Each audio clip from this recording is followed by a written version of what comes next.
सह नो भुनक्तु सह वीर्यं करवावहै तेजस्विनावधीतमस्तु मा विद्विषावहै। ओम शांति शांति शांति। वैदिक जीवन पद्धति की इस कक्षा में आप सबका हार्दिक स्वागत है, अभिनंदन है। दिनचर्या के विषय में चर्चा चल रही थी और वह प्रथम जो जागरण से आरंभ होती है, जागरण वह भी मंत्र युक्त, विचार युक्त, दिव्यता से ओतप्रोत होकर के हम प्रातः जागरण करते हैं तो हमारा दिन भी पूरा अच्छा होता है। प्रातःकालीन के मंत्रों में हमने 3 मंत्रों की व्याख्या, 3 मंत्रों का जो अभिप्राय है उसको समझने का प्रयास किया। आगे कुछ मंत्र और लेते हैं।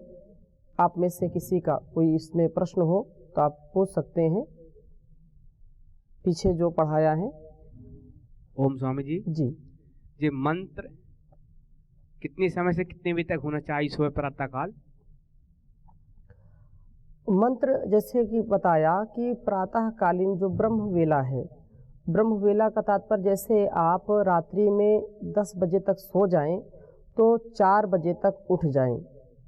सूर्योदय से 2 घंटे पूर्व का जो समय है वह ब्रह्म मुहूर्त कहलाता है और ब्रह्म वेला, अमृत वेला है वो। उस समय जागरण करके व्यक्ति को शांत चित्त होकर के मंत्र युक्त, मंत्र का तात्पर्य जैसे बताया कि सद्विचारों से अपने दिनचर्या को आरंभ करें। अपनी दिनचर्या जब हम सद्विचारों से, शुभ संकल्पों से आरंभ करते हैं तो वह विचार हमारे दिन भर चलते रहते हैं। जैसे प्रातःकाल कोई व्यक्ति क्रोधित हो जाता है या थोड़ा सा असंतुलित होता है या किसी से झगड़ा हो जाता है तो उसका पूरा दिन ऐसा लगता है कि खराब हो गया।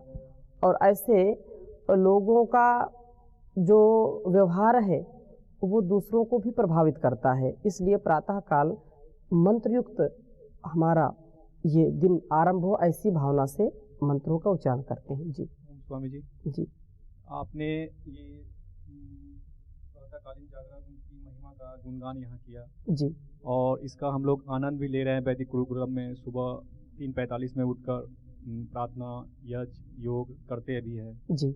और स्वामी जी, जैसे बाहर में ये होता है कि लोग उठने में, प्रातःकालीन उठने में मतलब आलसी कर जाते हैं, और यहाँ जैसे हम लोग सुबह उठ जाते हैं और वो ऐसा लगता है, जब आत्मनिरीक्षण के लिए बैठते हैं तो ऐसा लगता है कि वो कर्म का फल तुरंत मिल गया है। जी, वो 2 मिनट की आलसी को छोड़कर मतलब जब आत्मनिरीक्षण में बैठते हैं तो लगता है कि वो कितना कार्य कर चुके हैं जी। जीवन में। और प्रातःकालीन का मंत्र का क्या प्रभाव है, ये भी मतलब जीवन को और स्वभाव में और व्यवहार में, और मतलब इसका क्या जीवन पर प्रभाव पड़ता है? बहुत प्रभाव पड़ता है। जैसा कि यहाँ पर हम चर्चा कर ही रहे हैं कि हमारे स्वभाव में वह चीज़ उतर जाती है। जब हम किसी चीज़ की ज़्यादा महिमा गाते हैं, ज़्यादा उसका मनन चिंतन करते हैं या ज़्यादा उसके भावों से ओतप्रोत रहते हैं तो वो चीज़ें हमारे जीवन में घटित होने लगती हैं। यदि विषयों के प्रति हम चिंतन करते हैं, काम के प्रति, वासना के प्रति या किसी भी वस्तु के प्रति, किसी व्यक्ति के प्रति, किसी स्थान के प्रति हमारे अंदर जब विशेष जिज्ञासा होती है या उसको हम पाना चाहते हैं तो उस स्थिति में आप स्वयं देख सकते हैं कि वह कैसे प्रभावित होता है। उसका एक एक रोम रोम उसी के चिंतन में लगा रहता है और वैसे ही हार्मोन्स का सिक्रेशन होता है। जब हम परमात्मा का चिंतन करते हैं, दिव्य गुणों का चिंतन करते हैं तो हमारे अंदर ऐसे सकारात्मक भाव प्रभावित हमको करते हैं, शरीर को उत्साहित करते हैं, पूरे शरीर की कोशिकाएं ऊर्जा से भरपूर हो जाती हैं। ये बड़ा मनोवैज्ञानिक पक्ष है कि जैसा व्यक्ति चिंतन करेगा उसके मन में जो विचारधारा चल रही है उसका शरीर भी वैसे वैसे ही विचार से हो जाता है।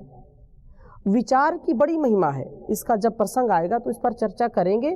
केवल संकेत मात्र यहाँ मैं कर रहा हूँ कि हमारे जीवन में, हमारे शरीर में, हमारे व्यवहार में विचारों का महत्वपूर्ण स्थान है, सबसे महत्वपूर्ण स्थान है। आज जो आप देख रहे हैं परिवर्तन, जो क्रांति देख रहे हैं, जो शांति देख रहे हैं, अथवा जो सामाजिक रूप से परिवर्तन देख रहे हैं, उनमें सबसे बड़ा विचारों का महत्व है, विचारों का प्रभाव है।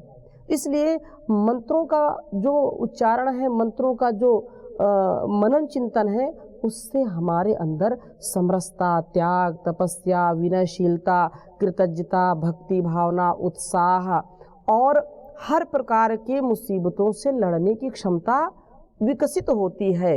हम कभी भी अधर्म, पाप, अत्याचार और भ्रष्टाचार नहीं करते हैं, उनसे बचते हैं।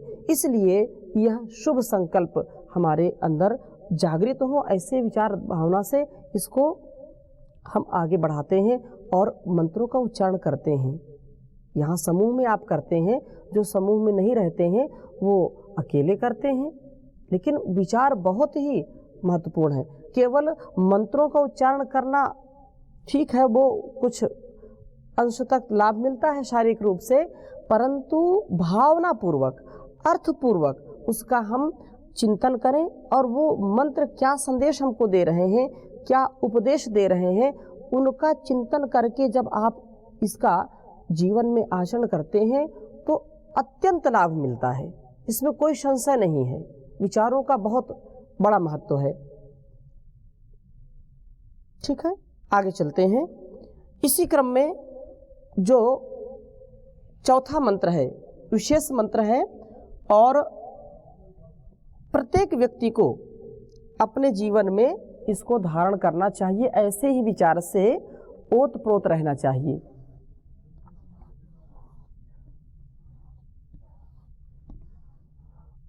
उते दानीम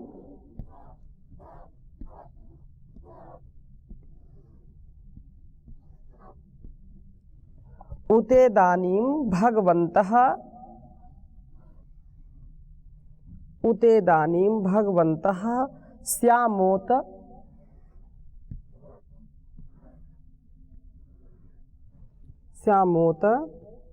प्रपित्व उत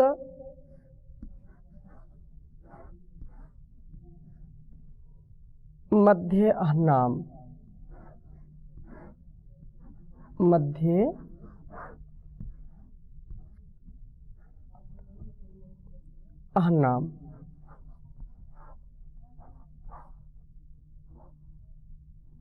अह्नाम है। उते दानिम भगवन्तः स्यामोत प्रपित्त उत मध्ये अह्नाम। आगे कह रहे हैं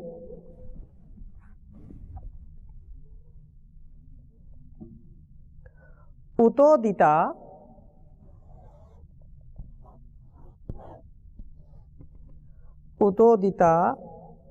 मघवन् सूर्यस्य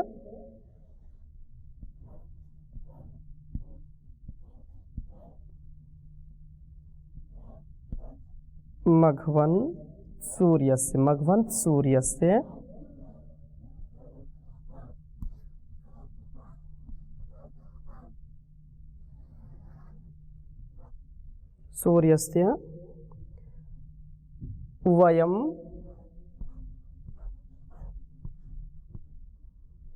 देवानां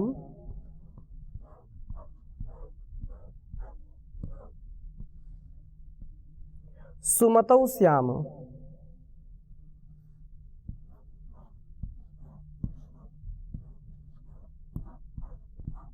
सुमतौ श्याम।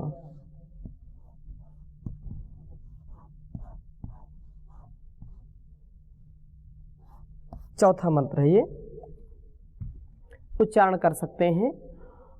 उते दानिम भगवन्तः स्यामोत प्रपित्व उत मध्ये अह्नाम। उते दानिम भगवन्तः उत मध्ये अह्नाम। उतोदिता मघवन् सूर्यस्य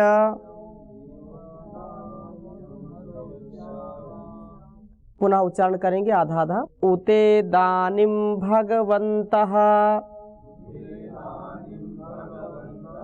स्यामोत प्रपीत्वा उत मध्ये अह्नाम् उतोदिता मघवन् सूर्यस्य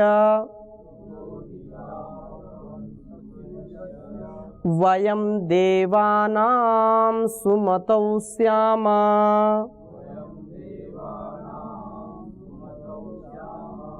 बहुत ही अनुकरणीय और जीवन को दिव्य बनाने वाली बात यहाँ पर कही जा रही है। महर्षि देवदयानंद जी इसका अर्थ करते हुए लिख रहे हैं संस्कार विधि में कि हे भगवान, आपकी कृपा उत और अपने पुरुषार्थ से हम लोग इदानीम, उते दानीम, इदानीम अभी, इसी समय, प्रपित्वे, प्रपित्वे इति प्रकर्षता, प्रपित्वे प्रकर्षता से इस उत्तमता की प्राप्ति में उत और अह्नाम इन दिनों के मध्य में भगवन्तः ऐश्वर्य युक्त और शक्तिमान श्याम होवें। इस प्रातः काल में ही हमको ऐसी शक्ति से ओतप्रोत कर दीजिए। इदानीम अभी इसी वक्त हम पूरी ऊर्जा से पुरुषार्थी बने, पुरुषार्थ करें, निठल्ले बनकर के ना रहें। हमारे स्वभाव में पुरुषार्थ आ जाए और जब पुरुषार्थ होगा तो ऐश्वर्य अपने आप आ जाएगा। बिना पुरुषार्थ के कोई भी ऐश्वर्य की प्राप्ति नहीं कर सकता है। तो परमात्मा से हम प्रार्थना कर रहे हैं कि हे परमात्मा, प्रपित्वे प्रकर्षता उत्तमता की प्राप्ति होवे और अनाम इन दिनों के मध्य में ऐश्वर्य युक्त और शक्तिमान होवे श्याम। हे भगवान, परम पूजित असंख्य दान देने वाले परमात्मा, सूर्यस्य, सूर्यलोक के उदिता उदय में देवा नाम पूर्ण विद्वान धार्मिक आप्त लोगों की सुमतौ अच्छी उत्तम प्रज्ञा उत और सुमति में वयम हम लोग श्याम सदा पवित्र रहें। सदा ऐसे लोगों के संग में रहें जो मेधावी हैं, जो धीर हैं, जो गंभीर हैं, जो विद्वान हैं, पूर्ण आप्त हैं। ऐसे विद्वानों की संगति से कभी हम अलग ना होवें, क्योंकि सत्संगति में ही व्यक्ति की गति और प्रगति निहित होती है। यदि सत्संगति नहीं है, दुर्जनों की संगति में आप गए हैं तो आपकी दुर्गति होगी, आप कुमति को प्राप्त हो जाएंगे, सुमति को प्राप्त नहीं होंगे। सुमति के लिए, अच्छी बुद्धि के लिए, अच्छे ज्ञान के लिए, अच्छे विज्ञान पूर्वक अपने जीवन को आगे बढ़ाने के लिए हमको सदा उस परमात्मा के विशेष कृपा पात्र बने, हमारे अंदर पुरुषार्थ हो, हम पुरुषार्थ से अपने जीवन को जी करके आगे बढ़ेंगे तो ही इस जीवन का महत्व होगा। एक ये विशेष नियम है, बिना कारण के कोई कार्य होता नहीं है। यदि आप उत्तमता को प्राप्त होना चाहते हैं, आप उत्कर्षता को प्राप्त होना चाहते हैं, तो पुरुषार्थ से कभी भी बचे नहीं, मेहनत से, परिश्रम से कभी जी मत चुराएं। यही प्रार्थना यहाँ पर हम प्रातः काल परमपिता परमेश्वर से कर रहे हैं कि आपकी विशेष कृपा से हे परमपिता परमेश्वर, हम अपने आपकी कृपा से, पहले क्या भगवान, हे भगवान, आपकी कृपा से हम और अपने पुरुषार्थ से, आपकी कृपा भी हो और अपना पुरुषार्थ भी हो। उस परमात्मा की कृपा हो गई, गुरुजनों की कृपा हमारे ऊपर हो गई, माता पिता की कृपा हमारे ऊपर हो गई, लेकिन जब तक उस अपने पुरुषार्थ की कृपा अपने ऊपर नहीं करेंगे तब तक कोई कार्य सिद्ध हो नहीं सकता। खूब इसका अनुभव आप कर सकते हैं और हमने भी किया है। व्यक्ति की कृपा उसके ऊपर होनी चाहिए, पूरी दुनिया उसके ऊपर कृपा कर दे, लेकिन जब तक व्यक्ति की कृपा उसकी अपने ऊपर नहीं होगी, अर्थात वह व्यक्ति जब तक स्वयं जागरूक नहीं होगा, जब तक पुरुषार्थी नहीं होगा, जब तक परिश्रम नहीं करेगा, तब तक दुनिया की कोई ताकत उसको बढ़ा नहीं सकती, उसको उत्कर्ष नहीं दिला सकती। परम पिता परमेश्वर की कृपा से ये मानव शरीर मिला है, ये बहुत बड़ी बात है। लेकिन मानव शरीर मिलने के बाद भी यदि कोई पुरुषार्थ नहीं करता, जैसे मानव शरीर मिल गया, अच्छे माता पिता मिल गए, अच्छे गुरुजन मिल गए, अच्छी शिक्षा दीक्षा हो गई, फिर भी यदि व्यक्ति उत्कर्ष को नहीं प्राप्त हो रहा है तो उससे बड़ा अभागा कोई हो नहीं सकता। ऋषि मुनियों की जो बातें हैं, उनकी जो जीवन चरित्र की कथाएं हैं, उनको सुनकर के भी हम उनसे शिक्षा नहीं लेते हैं। महापुरुषों की वाणी को सुनकर के भी हम उनसे शिक्षा नहीं लेते हैं। माता पिता के द्वारा बताए गए मार्ग पर नहीं चलते हैं, ईश्वर के द्वारा बताए गए मार्ग पर नहीं चलते, वेदानुकूल आचरण नहीं करते हैं, गुरुजनों की बात नहीं मानते हैं। तो इसका तात्पर्य क्या है कि सबकी कृपा तो आपके ऊपर है, लेकिन आपकी कृपा आपके ऊपर स्वयं नहीं है, आप पुरुषार्थ नहीं कर रहे हैं। भोजन बहुत अच्छा बनाया घर में, लेकिन आपके सामने भोजन आने पर आपने उसको चखा नहीं, खाया नहीं, पुरुषार्थ नहीं किया। हो सकता है कोई उठा करके खिला भी दे, तो भी मुंह तो चलाना पड़ेगा। दांतों को चलाएंगे कि नहीं चलाएंगे? पुरुषार्थ करेंगे तभी तो आप रस ले पाएंगे, स्वाद ले पाएंगे। बिना पुरुषार्थ के कोई व्यक्ति अस्तित्व में नहीं रह सकता। पुरुषार्थ तो करना ही है। ये पूरी जो सृष्टि है, पूरी समष्टि पुरुषार्थमय है। आप देखिए, अपने शरीर से देखिए, कभी हम विचार नहीं करते हैं। उस परमात्मा ने पूरे संसार को क्रियाशील बनाया है, परिवर्तनशील बनाया है। कोई भी वस्तु, कोई भी व्यक्ति, कोई भी स्थान आप देखेंगे, उसमें अनेक प्रकार के परिवर्तन सतत चलते रहते हैं। कोई निठल्ला नहीं है इस संसार में। हमारे शरीर को देखिए, कभी आप हृदय को रोक सकते हैं? नहीं रोक सकते। उसकी अविरल गति, अविचल, बस बिल्कुल वो चल रहा है, चल रहा है, चल रहा है, कहीं उसमें व्यवधान नहीं आता। ये किसकी कृपा से हो रहा है? परमात्मा की कृपा से हो रहा है। वो सतत चलता रहता है, चलायमान है, गतिशील है। और यही तो बात कही, ये गति में ही शक्ति है। मति पूर्वक गति हो, जब मति होगी, यही बात आगे कह रहे हैं कि सुमतौ श्यामा। बहुत, ये केवल बात कहने की नहीं, सुनने की नहीं, ये मंत्र हमारे जीवन को बदल सकता है। यदि एक एक इसके शब्द को, इसके संकेत को हम समझें तो हमारे जीवन में इतना उत्साह, इतना यश और इतनी प्रसिद्धि आ सकती है कि हमारा जीवन सार्थक हो जाएगा, धन्य हो जाएगा, यदि इन बातों को हम अपने जीवन में उतारेंगे। अपयश नहीं होगा, अप्रसिद्धि नहीं होगी। अपयश ही मृत्यु है, प्रमाद मृत्यु है, आलस्य मृत्यु है। ये प्रार्थना यहां पर कर रहे हैं कि हे परमपिता परमेश्वर, आपकी कृपा से और अपने पुरुषार्थ से, दो बातें कही जा रही हैं। मेरा पुरुषार्थ रहेगा, लेकिन वो पुरुषार्थ कब सार्थक होगा? जब आपकी कृपा होगी।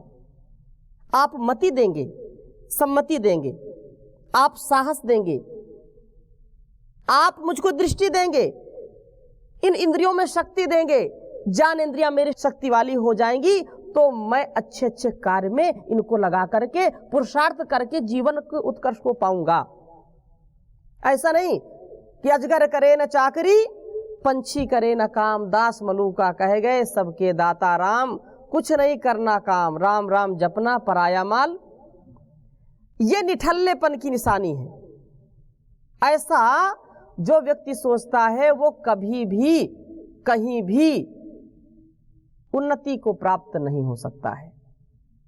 तो ऐसे दिव्य विचारों से व्यक्ति जो अपने दिन को आरंभ करता है, प्रातः जागरण करता है, तो भला वो कैसे निठल्ला रहेगा? कैसे उसके जीवन में पुरुषार्थ उत्साह नहीं आएगा? जरूर आएगा। इसलिए हम सबको ऐसा जीवन जीना चाहिए। प्रातः काल प्रातः वेला में उठ करके उसका चिंतन मनन करना चाहिए। और आगे चल रहे हैं कि यह पुरुषार्थ हम लोग इदानीम इसी समय प्रपृत्ति उत्कर्षता उत्तमता की प्राप्ति में अहनाम इन दिनों के मध्य में भगवंता ऐश्वर्य युक्त और अहनाम इस दिन के मध्य में जो पूरा हम पुरुषार्थ करके कैसे बने? ऐश्वर्युक्त बने, ऐश्वर्यशाली बन जाएं। भगवंता माने भग ऐश्वर्य, ऐश्वर्य से युक्त हो जाएं। हर प्रकार की ऐश्वर्यता, हर प्रकार का सामर्थ्य, हर प्रकार की उन्नति के हम पोषक हो, उसके हम पुरोधा हो, ऐसी कामना से हम प्रार्थना कर रहे हैं।